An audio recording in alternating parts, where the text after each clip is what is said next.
नमस्कार। पिछले वीडियो में हमने बात की थी मैट्रिक्स के बारे में कि कैसे मैट्रिक्स मूवी में जो कॉन्सेप्ट बताया गया है माया का, एक्चुअली वो बिल्कुल अलाइन करता है वेदांतिक कॉन्सेप्ट माया से। और नेचुरली आप सबका ये प्रश्न आएगा कि अगर सचमुच में हम इस दुनिया में जिसमें हम जी रहे हैं, जिसको हम एकदम रियल मानते हैं, शरीर को जिसको बिल्कुल रियल मानते हैं, सब चीज़ों को अगर वो रियल नहीं है, वो कोड है, तो क्या मैट्रिक्स मूवी की तरह उस कोड को कंट्रोल किया जा सकता है? उसमें कुछ एनालिस्ट होते हैं, कुछ ह्यूमंस होते हैं जो उस कोड में घुस सकते हैं, वो बाहर निकल सकते हैं, उस कोड को ऑल्टर कर सकते हैं, जैसे नियो के पास वो स्पेशल कैपेबिलिटी थी। और आप सबको जानकर हैरानी होगी कि यही एग्जैक्टली वो चीज़ है जो बार बार हमारे शास्त्रों में अलग अलग सुपर पर्सनैलिटीज़ करते रहते हैं, जिसकी वजह से एक्चुअली शास्त्रों को नकार दिया जाता था। ब्रिटिश जब हमारे राष्ट्र में आए थे और उन्होंने हमारे शास्त्रों की निंदा की थी, वो मुख्य रूप से ये एलिमेंट था शास्त्रों का जो मन के परे चले जाता है, जो अंडरस्टैंडिंग के परे चले जाता है।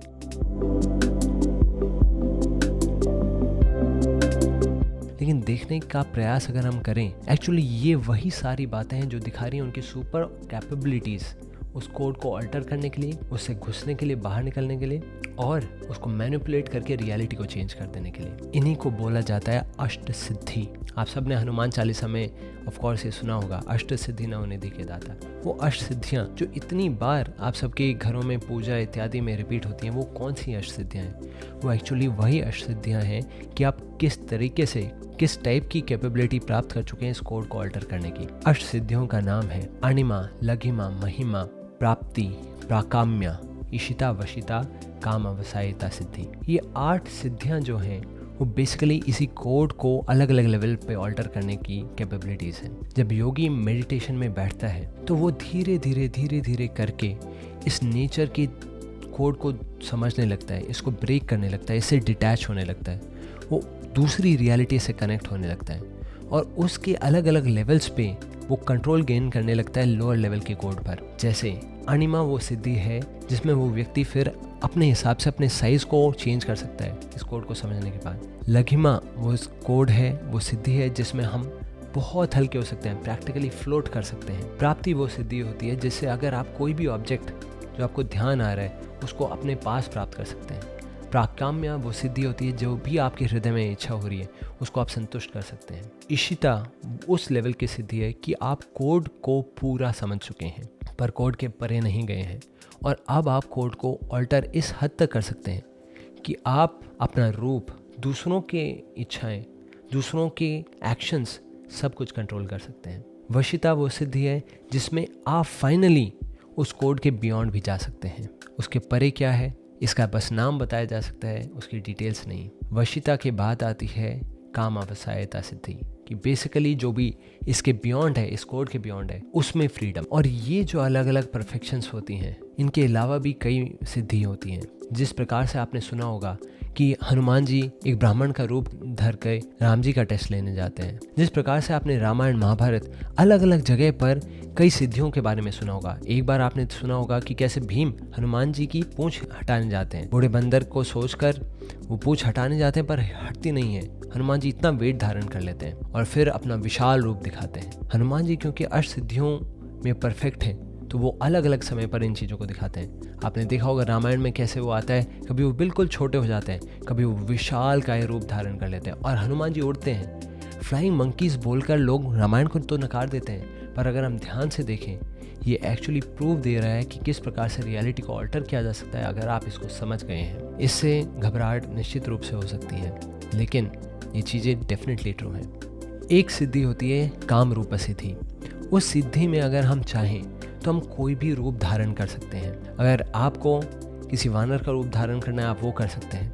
इसी प्रकार से आपने देखा होगा जो मारीच होता है रामायण में, वो अलग अलग रूप धारण कर लेता है और इसीलिए रावण उसको अप्रोच करता है और वो फाइनली हिरण का रूप धारण करके वो लीला करता है जिसमें वो राम जी के हाथों मारा जाता है। एक सिद्धि होती है पर काय प्रवेशम। इस सिद्धि में आप चाहें तो आप दूसरों के शरीर में घुस सकते हैं और उनको कंट्रोल कर सकते हैं, जो भी चाहें आप वो कर सकते हैं। और इस चीज़ का हम देखते हैं शंकराचार्य के जीवन में वर्णन है कि किस प्रकार से मंडल मिश्र से जब वो डिबेट कर रहे हैं और ऐसा टॉपिक छिड़ जाता है उनकी पत्नी के द्वारा कि शंकराचार्य से वो ऐसे टॉपिक्स पे पूछती हैं जिनका उन्हें कोई अनुभव नहीं होता, और वो प्रवेश कर जाते हैं एक राजा के मृत शरीर में, उस शरीर से ये समझने के लिए कि क्या इच्छाएं थी, क्या भोग की इच्छाएं थी उसके अंदर। और ये समझ में आता है कि किस प्रकार से इन सिद्धियों को काफ़ी लेटर टाइम्स तक साधु परफेक्ट कर लेते थे। एक सिद्धि तो इस प्रकार से होती है कि आप कहीं पर भी इंफॉर्मेशन एक्सेस कर सकते हैं, जिस प्रकार से आप अपनी स्क्रीन को देख रहे हैं। अगर आपको ये सिद्धि मिल जाती है